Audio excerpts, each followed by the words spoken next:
Continuons avec vous, Monsieur le Premier ministre. Bonsoir. Bonsoir, bonsoir à tous. Jean-Pierre Raffarin, vous êtes l'homme qu'il faut pour suivre les heures étonnantes que nous vivons. On va commencer peut-être par revoir dans quelques instants la passation des pouvoirs. Rarement on a vu une passation de pouvoir. Oui, étonnante. Étonnante, piquante, Oui. drôle même par moments. Grave aussi. Grave. Votre sentiment d'abord personnel, comment vous avez éprouvé la nomination de Michel Barnier? Eh bien, d'abord, c'est quelqu'un que je connais depuis 50 ans. On a été en classe ensemble, donc on a beaucoup d'amitié, et je pense que c'est un choix sur le sérieux. C'est quelqu'un, on dirait dans les entreprises, qui délivre. Il s'engage sur quelque chose, il a des trajectoires droites, et il va au bout. C'est quelqu'un qui était un bon négociateur, qui est un vrai Européen, donc il a quand même le background, tout l'environnement de pensée qu'il faut pour réussir. Il a le caractère. C'est un gaulliste. À 14 ans, il s'engage. Depuis toujours, moi je l'ai connu. Il était étudiant, il était en même temps conseiller général. Et il était comme il est aujourd'hui. Il parlait avec sérieux. Et à l'époque, ça faisait un peu quand même dogmatique, mais c'était au fond une certaine hauteur de vue qu'il a développée. Donc je trouve que c'est quand même pas mal. Et puis je retrouve quand même un peu de Chirac, quoi. Il y a les artisans, il y a les paysans, il y a le respect. Et l'allure. Et l'allure, il y a quelque chose dans l'allure. L'allure, oui, le mouvement. Et c'est quand même un peu... Et ça, il n'oublie personne. Et surtout, ce qui est assez... Il sera apaisant. Il n'a pas beaucoup d'ennemis. C'est pas quelqu'un d'arrogant. C'est pas quelqu'un d'agressif. Jamais d'insulte. C'est quelqu'un de sobre. Jean-Pierre Raffarin, on va ouvrir avec vous et avec nos invités plus tard dans l'émission les grands chapitres de ce soir. Quelle est l'année qui commence? Est-ce que c'est une année de stabilité ou au contraire une année compliquée? Avec qui peut-il gouverner? Est-il l'otage de Marine Le Pen, comme beaucoup le disent? Avec qui va-t-il gouverner? Quelles motions de censure peuvent le renverser? D'abord, cette passation de pouvoir assez étonnante, drôle par moments. Regardez d'abord ce petit moment, premier sourire. Monsieur Attal était un peu long, je crois que ça a duré 16 minutes. C'est long pour une passation de... C'est plus long que d'habitude. Et regardez de quelle manière Michel Barnier le pique légèrement.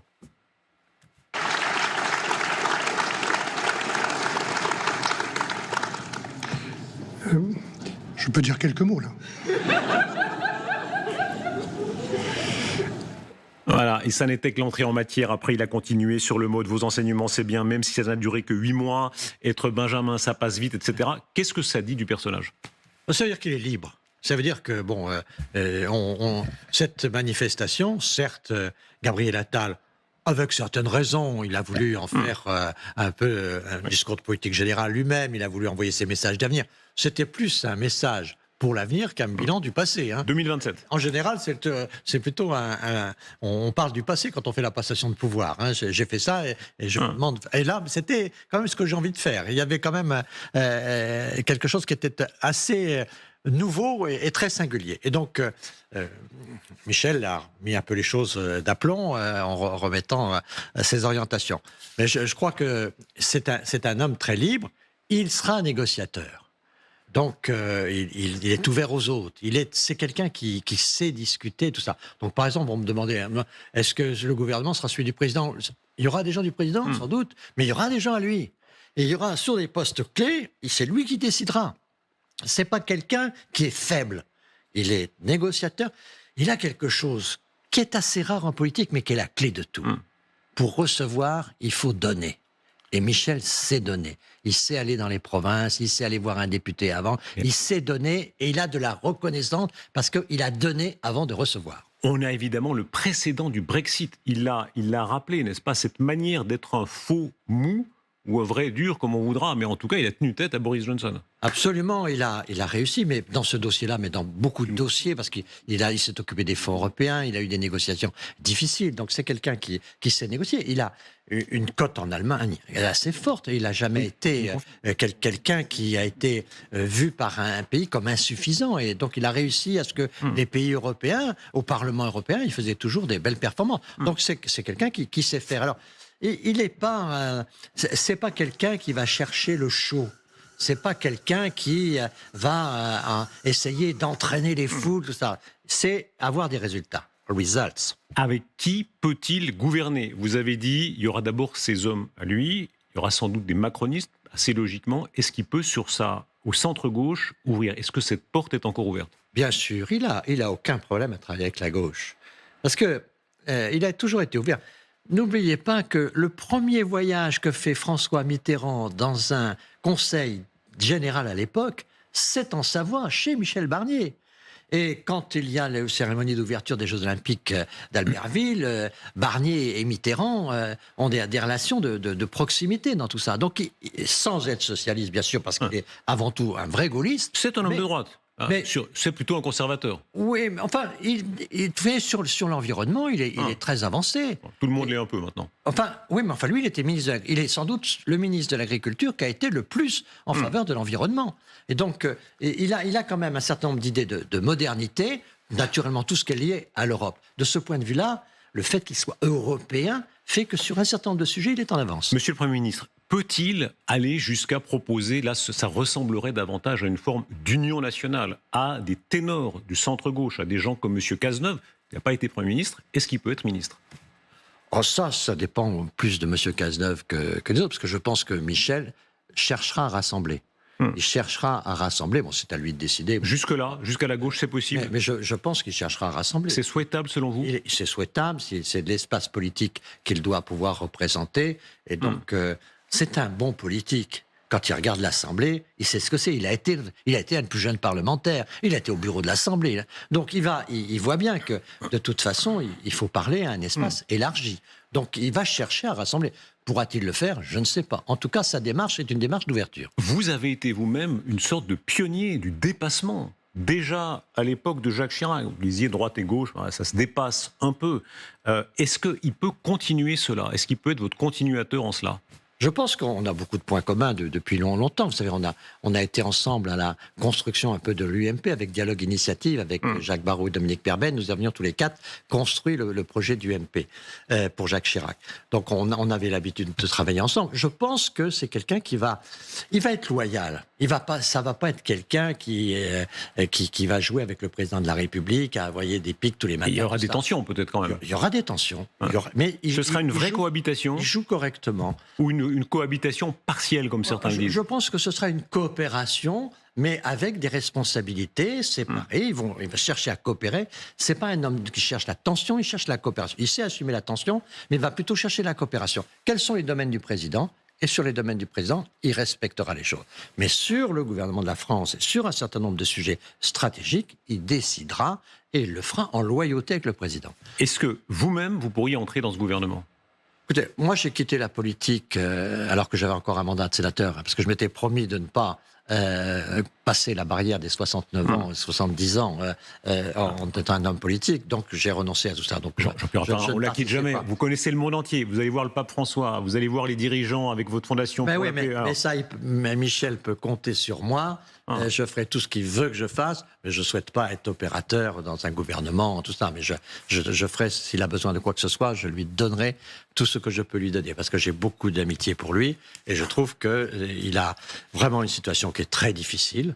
Moi, j'avais quand même une majorité extraordinaire. On avait gagné les élections législatives. Il est dans une situation complexe, il a besoin de soutien, et donc c'est volontiers que je l'aiderai. Il n'y a pas tellement d'hommes et de femmes qui se trouvent comme ça dans cet espace politique. Est-ce qu'on vous l'a proposé ? Est-ce qu'on vous a proposé de prendre la tête de ce gouvernement ? On m'a engagé des discussions avec moi sur comment on pouvait organiser tout cela. J'ai eu des discussions avec le président de la République régulières, avec le secrétaire général de l'Élysée. Je pense que pour tout le monde, il est clair que je ne suis pas un acteur, mais mon expérience peut servir aux autres acteurs. Vous dites, on a engagé avec vous des discussions à ce sujet. On les a engagées. Absolument, on a engagé des discussions. Mais je fais partie des gens qui discutent avec le président de la République, librement, avec respect. Je pense que c'est quelqu'un de qualité. J'ai des désaccords avec lui, mais j'ai beaucoup de respect pour lui. Donc je lui dis un certain nombre de choses. Je lui avais dit qu'Attal, il ne fallait pas le mettre à Matignon, il fallait le mettre comme patron du parti. Je lui ai dit, quel est le meilleur ministre ? C'est le meilleur ministre. Alors, c'est le patron. Un président, on a besoin d'un parti pour être protégé. Il a besoin d'une organisation. On ne peut pas être toujours exposé. Le président qui est tous les jours à la télé, ça use, et ça rend les choses difficiles. Donc un gouvernement, c'est fait aussi pour protéger un président. Et donc je crois que la culture un peu chiracienne, non seulement la culture un peu chiracienne, de Michel va aider à l'équilibre des institutions. Jean-Pierre Raffarin, je vous ai jamais entendu éviter une question. Est-ce qu'on vous a proposé Matignon? Écoutez, je n'ai pas à vous dire ça, parce que on a discuté avec moi de cette question-là, oui, de mon rôle personnel. Oui, on a discuté, on en a parlé. Donc le président de la République, avec lui? Avec le président de la République. On a parlé de ces questions-là. Mais je vous dis que le président, c'est exactement mes intentions, c'est exactement ce que je peux apporter, ce que je veux faire. Mais attendez, c'est aussi que je ne suis pas acteur. Alors, pourquoi ça ne s'est pas fait alors? Parce que je ne souhaite pas être un acteur opérationnel. Vous savez... Vous voulez dire, vous lui avez dit non? J'ai dit que j'avais quitté à 69 ans, que je pensais qu'il n'était pas raisonnable, au-delà de là, en ce qui me concerne, de pouvoir continuer. Vous vous rappelez de Gaulle, à 69 ans, on commence pas une carrière de dictateur. Mais je ne suis pas de Gaulle. On peut commencer une carrière de Premier ministre, on aurait pu. Et puis, vous savez, la dignité, c'est que chacun fixe ses règles. Et bien qu'on est fidèle à ses règles. Parce que les règles, c'est aussi les règles de la famille. Il faut respecter aussi la famille. Parce que la famille est très exposée à la politique. Donc la famille, on lui demande beaucoup de sacrifices, mais il faut, je crois, dire à un moment quand ça s'arrête. Et j'ai dit à ma famille que ça s'arrêtait, un moment. Et ça, je ne reviendrai pas sur cette parole, parce qu'une parole avec la famille, ça ne se trahit pas. Monsieur le Premier ministre, vous venez de nous dire quelque chose d'important sur le fait que le président de la République a engagé la discussion avec vous pour Matignon. On comprend votre logique. Il y a une telle urgence. On va parler plus tard dans l'émission, on aura Pierre Moscovici qui parlera des comptes, on va entendre Claude Malhuret, etc., etc. Il y a une telle urgence à ce que le pays soit gouverné, bien gouverné. Franchement, est-ce que vous laisseriez convaincre d'être dans une équipe élargie? Non, et c'est pour ça que la conversation là n'a pas été prolongée. C'est parce que je ne veux pas, je ne souhaite pas être au premier rang. Je veux bien travailler, je veux bien apporter des conseils. Ça m'est d'autant plus facile que j'ai de l'amitié et du respect avec un Michel Barnier, que j'ai avec le président de la République des relations très ouvertes. Donc je participe à ça, mais je ne souhaite pas. Si vous voulez, quand j'étais Premier ministre, je connaissais tous les députés, je connaissais tous les journalistes, j'étais connecté à tout, et donc il n'y a pas une balle qui passait sans que je puisse donner un coup de raquette. Donc j'étais dans le coup. Et donc ça, c'est une énergie qu'il faut avoir. Et je sens que Michel, il a raison de dire, il a la forme olympique, parce qu'il a cette forme olympique, et ça c'est parfait, c'est ce qu'il faut pour le pays. Jean-Pierre Raffarin, il n'y a pas tellement de gens que ça qui ont refusé Matignon. Mais parce que quand on l'a assumé, on sait ce que c'est. Et je l'ai assumé. Et c'est l'enfer, comme le disent certains? C'est quand même très difficile. Et franchement, tous ceux qui critiquent Michel Barnier devraient au contraire aujourd'hui se dire que l'intérêt de la France, c'est que Michel Barnier réussisse. Tous ceux qui jouent contre Michel Barnier aujourd'hui fragilisent un pays qui n'a pas besoin d'être fragilisé, qui l'est assez par l'environnement. Restez avec nous, puisqu'on va parler. Vous allez prendre la défense de Michel Barnier. Vous êtes un barnieriste aujourd'hui. Ceux qui disent conservateur, ceux qui disent il va être la marionnette de M. Macron, ceux qui disent il va être la marionnette du Rassemblement national qui peut le renverser d'un coup de patte. Quelle concession peut-il faire? Il n'a jamais été ambigu depuis 50 ans. Hein. On va l'entendre là-dessus. Jamais été ambigu. On va vous entendre là-dessus, sur l'immigration, parce que là, il a donné un certain nombre de signaux, pas nécessairement RN, mais en général. Restez avec nous dans un très court instant. On poursuit cette conversation avec vous. À tout de suite. Et nous nous retrouvons avec vous, Jean-Pierre Raffarin. Merci beaucoup. Je rappelle quand même ce que vous nous avez dit il y a quelques instants, parce que ce n'est pas très courant dans l'histoire de la Ve République qu'on le dise, et vous le dites avec beaucoup de sincérité, de quelle manière le président de la République, c'est de l'histoire ancienne maintenant, mais vous a proposé Matignon, et vous avez dit il n'est plus temps, en invoquant votre âge et l'expérience qui était passée, mais on verra ce qui est la formation du gouvernement à venir. Quelques mots d'abord là-dessus, sur cette façon qu'a le nouveau Premier ministre de s'installer, de marquer son territoire. Un autre extrait de la passation des pouvoirs tout à l'heure, dans le genre un peu piquant, gentiment, mais à fleuret moucheté, c'est ce moment où il dit à Gabriel Attal « Merci beaucoup pour vos petites leçons, même si ça n'a duré que 8 mois ». Rappelons la séquence. J'ai bien aimé la manière dont vous m'avez donné non pas des leçons. Hein.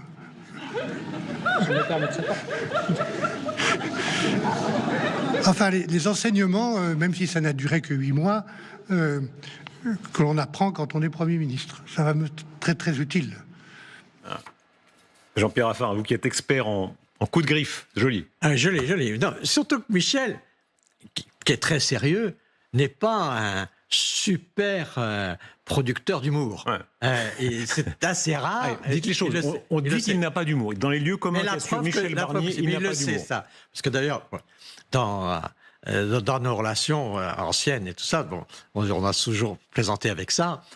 Et je vois bien que là, il a retenu certaines de nos leçons. Et qu'il a vraiment eu de bonnes réactions, parce que c'est vrai que Gabriel Attal, bon, d'abord, Gabriel Attal a été un bon Premier ministre. Hein, et il sort dans de bonnes conditions, quand même. Il faut bien noter ça, quand même, hein, parce que maintenant, il est à l'Assemblée dans un rôle important. Donc, c'est pas rien, quand même, ce qui s'est passé là. Y compris comme candidat très potentiel à la présidence? Ben ça, c'est à voir. Je pense que tout le problème aujourd'hui, c'est de ne pas précipiter les choses. Tout le problème, c'est il faut faire très attention. Certains les précipitent. Certains les précipitent. Enfin, quand il s'agit, par exemple, d'Édouard Philippe, c'est pour se donner 3 ans pour préparer. C'est pour éviter l'improvisation. C'est pour arriver avec un projet. Avec Il a raison de le faire? Il a raison de le faire. Parce qu'on voit bien que l'exercice du pouvoir, c'est pas quelque chose qu'on jongle et avec lequel on peut se permettre simplement de compter sur le talent. Il faut aussi compter sur l'expérience, sur la préparation et puis sur les équipes qu'on constitue. On n'est pas seul pour diriger un pays. Et donc il faut construire tout cela. Et il faut bien 3 ans. Le Pen est-il dans la main de Marine Le Pen? Il faut lire peut-être les déclarations de Madame Marine Le Pen, assez laudatives sur Michel Barnier, où elle dit en substance, c'est un homme qui ne commet pas d'outrance, c'est un homme qui nous a respectés. Est-ce qu'il est Premier ministre aussi grâce à Marine Le Pen? Il n'est pas Premier ministre grâce à Marine Le Pen, mais certainement que sa sobriété, que le fait que ce soit quelqu'un de très respectueux, peut compter vis-à-vis de tous les groupes d'opposition. Mais et ça concerne toutes les oppositions. Jamais il a eu de complicité avec le Front National, mais c'est quelqu'un qui respecte la République, qui respecte les élus. Et je me souviens de discussions avec lui. Un député du Front National est un député. Donc on le respecte, comme tous les députés doivent être respectés. Mais pardon, Monsieur le Premier ministre, on voit bien que Marine Le Pen a réussi, semble-t-il, à empêcher que ce soit Xavier Bertrand, de façon, si on veut, préventive, en disant si c'est lui, il y aura une motion de censure. Elle n'a pas empêché Michel Barnier. Ça, on verra, parce que vous savez, il y a toutes les habiletés des uns et des autres. Ça a été préparé. Il se trouve que Michel Barnier arrive ici à ce moment-là et que tout ceci a l'air d'être une construction assez sophistiquée. Je me méfie de tout ce qu'on peut dire. Ce que je crois, c'est qu'il est clair que Michel Barnier ne donne pas beaucoup de prise à la critique. Hein, c'est ça un peu la caractéristique. Qu'est-ce qu'elle pouvait lui reprocher à Michel Barnier? Pas grand-chose. Pas grand-chose. Elle pourrait lui reprocher qu'il était trop européen. Et donc ça la gênerait. Attendez, parce qu'il dit bien patriote et européen. Il a toujours jambe droite et jambe gauche. Et disons les choses, il est allé quand même assez loin dans la fermeté sur le thème de l'immigration. C'est l'homme qui a dit quand même migratoire sur l'immigration. Est-ce qu'au fond, il est assez proche, sans être du tout RN, mais assez proche des positions du RN? Je pense qu'il n'est pas quelqu'un de très idéologique. C'est quelqu'un de très pragmatique. Il est président de département, il a eu beaucoup d'initiatives très concrètes et il est plus, je dirais, à l'aise peut-être dans la politique européenne, qui est une politique de projet, plutôt que dans la politique de doctrine. Et donc, c'est quelqu'un qui va être pragmatique, il va essayer de construire. Alors, il a ses orientations. S'il y a un qualificatif pour lui, c'est pas droite, c'est gaulliste. C'est quelqu'un qui a cette ambition tout petit, à 14 ans. Mais quand on était à l'école, à 18 ans, il donnait des leçons de gaullisme, il donnait des leçons de hauteur, de grands projets, de destin. Donc quand on nous parlait de tout ça, c'était quelque chose. Il nous parlait très haut et on trouvait quand même que c'était trop haut. Jean-Pierre Raffarin, regardez de quelle façon il parlait de l'immigration. C'était au moment évidemment de sa campagne. C'est un tweet qui avait beaucoup marqué. Et aujourd'hui, un certain nombre de gens du RN disent finalement, on peut travailler avec cet homme-là, ou en tout cas, on ne va pas le renverser. Je veux mettre un coup d'arrêt à l'immigration, fin des régularisations, limitation du regroupement familial, suppression de l'AME, zéro immigration sociale. Un bouclier constitutionnel nous protégera contre des jurisprudences toujours trop favorables aux étrangers. Avait-il et a-t-il raison? Je pense que c'est une désorientation qu'il a travaillée, qu'il connaît, et je pense que ça fait partie de ses lignes, mais c'était la ligne politique des Républicains sur ce sujet. C'est aussi la ligne de beaucoup de Français aujourd'hui qui sont très inquiets de la situation. Donc c'est au fond une logique assez pragmatique. Il écoute les Français, il voit bien, y compris dans son département de Savoie qui est exposé aux frontières, il voit bien tout ce qui s'y passe, et donc il cherche à résoudre les problèmes. C'est quelqu'un qui va chercher à résoudre les problèmes principaux. Y compris en respectant le RN, il y a eu cette formule pendant la passation de pouvoir où il dit bien beaucoup de respect pour toutes les forces politiques. Lui, il ne parle pas d'arc républicain, etc. Non, ça, je pense qu'il va respecter tout le monde. Y compris le RN. Je pense qu'il montrera ses divergences, il ne sera pas ambigu, mais c'est quelqu'un qui respectera les uns et les autres. Ça a toujours été ça. Mais ça, il a un côté, de ce point de vue-là, assez chiracien, qui raccompagne l'adversaire à sa voiture. Hein. Il n'est pas brutal. Il ne veut pas être brutal, il est respectueux. Est-ce qu'il a besoin, cela étant, pour survivre politiquement, de la tolérance, du nihil obstacle que toujours le RN évite de faire comme ça? Non, je ne crois pas, parce que à partir du moment où on va parler de projet, ce sera plus pour ou contre Barnier, ce sera pour ou contre la maîtrise de l'immigration, pour ou contre un effort de décentralisation. Mais alors, pardon, exemple, référendum sur l'immigration. On voit bien, on entendait certains RN déjà ce matin dire, bon, Barnier, pourquoi pas, mais alors, référendum sur l'immigration. Mais il va y avoir un certain nombre de propositions. Lui, il va les faire. Il va faire un certain nombre de propositions et les députés auront à se prononcer, non pas sur une question politique, t'es de droite, t'es pas de droite, tout ça, mais c'est est-ce que vous prenez ce paquet où il mettra dedans quelques priorités, 3, 4, 5 priorités, je ne sais, et donc il va présenter ça. Donc à partir de ce moment-là, le débat sera sur les priorités. Votre avis à vous, Jean-Pierre Raffarin, parce que c'est intéressant de vous entendre là-dessus, le référendum sur l'immigration, quelqu'un comme Bruno Le Maire, qui n'est pas un marxiste, qui n'est pas un fascistoïde, disons, hein, Bruno Le Maire disait oui, moi je pense qu'une fois, les Français devront s'exprimer sur la politique d'immigration. S'exprimer sur la politique d'immigration, tout le problème est la difficulté, et de trouver qu'est-ce qu'on doit faire exactement. Mais un référendum, c'est possible. Très difficile. Ben, le référendum, moi je ne vois pas très bien qu'est-ce qu'on peut faire avec ça. C'est pas parce que les Français diront que les pays doivent accepter ce qu'on leur renvoie. S'ils veulent pas les accepter, c'est pas le référendum qui le fera. Donc le référendum, si vous voulez, ça peut être une mécanique très politicienne, mais est-ce que ce sera concret? S'il y a des mesures concrètes à prendre d'une manière ou d'une autre, Barnier les prendra. Mais pour le moment, je crois que ce qu'il va vouloir, c'est d'écouter les propositions, et il va faire un projet, et les gens se positionneront sur son projet. Et là, il faudra bien voir s'il propose des nouveaux pouvoirs aux maires, s'il faut une maîtrise de l'immigration. Je crois que les motions de censure seront plus difficiles qu'on ne le dit aujourd'hui. Pourquoi ? Parce qu'à un moment ou à un autre, les Français vont être attirés par des propositions. Et ils vont se dire, il y a quelqu'un qui veut agir là, et les députés vont bien se rendre compte que de vouloir casser quelqu'un qui va agir, ce sera c'est impopulaire. Déconstruire. Ce sera impopulaire. Et ce sera impopulaire parce qu'il va essayer de construire. Et en construisant, il met les adversaires dans une situation de déconstruction. Monsieur le Premier ministre, quand on regarde les chiffres, puisque vous parlez de motion de censure, on a fait les calculs tout à l'heure avec Clémentine, notre chef d'édition. Ils sont là. Le NFP, Nouveau Front Populaire, plus RN et Alliés, si tous votent la censure, ça fait 335 députés. C'est une hypothèse. C'est une hypothèse. Mais pour que sur les retraites, par exemple. Pour que tous votent ensemble. Ah oui, mais ça, il faudra. Est-ce qu'ils peuvent le faire sur une proposition de loi? Là, il y a ce qu'on appelle l'article 40, dont il faudra débattre. Mais pardon, ça peut aller très vite. 1er octobre, l'Assemblée siège. Si le RN dit on va au feu, que le Nouveau Front Populaire les suit. Mais à ce moment-là, l'initiative gouvernementale, c'est elle qui peut décider d'un vote d'un projet de loi. Et donc, il peut y avoir une motion de censure. Mais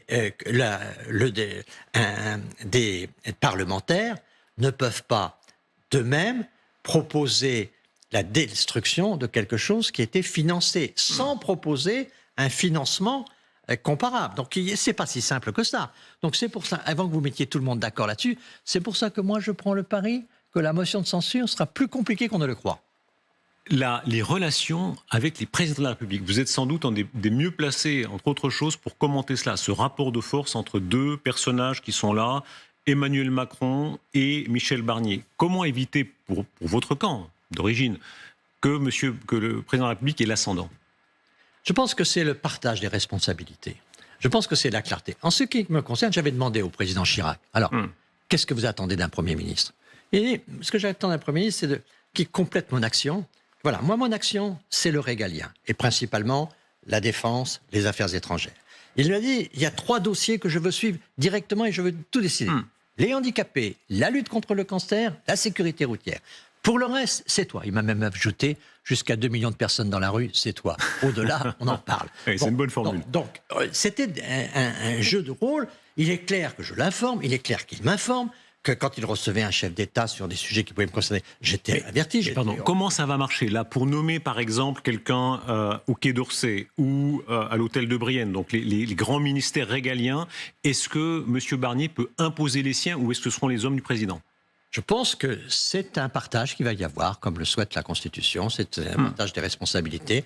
D'une manière générale, il y a des sujets sur lesquels le président est leader, il y a d'autres sujets sur lesquels le Premier ministre doit gouverner. Et donc, c'est cette répartition du pouvoir qu'il est très important de faire. Et donc, il faut discuter le rôle des préfets, le rôle des recteurs, qu'est-ce qui doit décider. Donc, moi, à mon avis, c'est quelque chose de très possible à faire, c'est un partage des responsabilités et non pas à chaque fois de savoir qui va décider. C'est un partage qui doit être très clair. Est-ce que vous imaginez des ministres macronistes actuels qui soient recyclés, le mot n'est pas très joli, et qui soient repris dans le nouveau gouvernement? C'est pas impossible, c'est pas impossible d'avoir des gens que Michel Barnier considère comme très utiles, qui est capable d'être des réalisateurs. Donc qui ça? Qui n'a pas démérité? C'est pas ça, je ne veux pas faire un bulletin scolaire. Ça risque pas d'être une provocation pour l'opinion de dire ils osent reprendre les mêmes? Non, ça dépend si c'est quelqu'un qui a une forte légitimité, mais bon, on peut trouver un certain nombre de personnalités qui n'ont pas forcément jusqu'à maintenant exercé des responsabilités. Je pense que Michel Barnier, c'est quelqu'un d'ouvert, donc il discutera avec le président de la République. Ce ne sera pas un match de boxe quotidien, mais il est ferme. Et avec ses attitudes sobres, il défendra les responsabilités qui sont les siennes. Le président de la République, est-ce qu'il a au fond réussi un bon coup? En réalité, est-ce qu'il garde plus de pouvoir que les commentateurs sont souvent trompés, hein? Vous adorez dire ça, les journalistes se trompent souvent. Oui, c'est vrai. Voilà, faites-vous plaisir, monsieur Raffarin. Ça arrive. Voilà. Premièrement, très peu avaient prévu Barnier. Oui. Très peu. Alors qu'on en parlait un peu en juillet, il y a eu un peu vide. Voilà, c'était les fins d'articles en général. On faisait la liste des papables. Voilà. Aujourd'hui, est-ce qu'au fond, Emmanuel Macron a gardé plus de pouvoir que ce qu'on le pensait? Ça, je ne le crois pas. Je crois que ce sera un partage. Naturellement, le président de la République est en charge de l'essentiel, disait le général de Gaulle. Donc il restera un acteur majeur de l'essentiel. Mais il y aura un certain nombre de partages. La politique du gouvernement, si toutes les grandes négociations, Michel Barnier va les mener avec son équipe. Et c'est lui qui va assumer jusqu'au bout l'action. C'est lui qui présentera le texte à l'Assemblée et au Sénat. Donc, ce ne sera pas une marionnette. C'est pas un boxeur, mais c'est pas une marionnette. Et donc, il va trouver sa place. C'est quelqu'un qui a l'esprit coopératif. La part personnelle, il parlait de façon touchante dans le discours de sa mère chrétienne de gauche. Cette façon d'être un homme de droite, mais d'embrasser large. Qui était venu à un meeting que faisait Jacques Chirac pour la campagne de son fils et pour porter la contradiction à Jacques Chirac. Jacques Chirac demande « Mais qui c'est cette dame ?» Il dit « C'est ma mère. » C'était quand même une affaire très intéressante qui a marqué beaucoup notre génération. Ouais, c'est extraordinaire. Madame, la mère de Michel Barnier était là. Elle portait que contradiction au candidat présidentiel.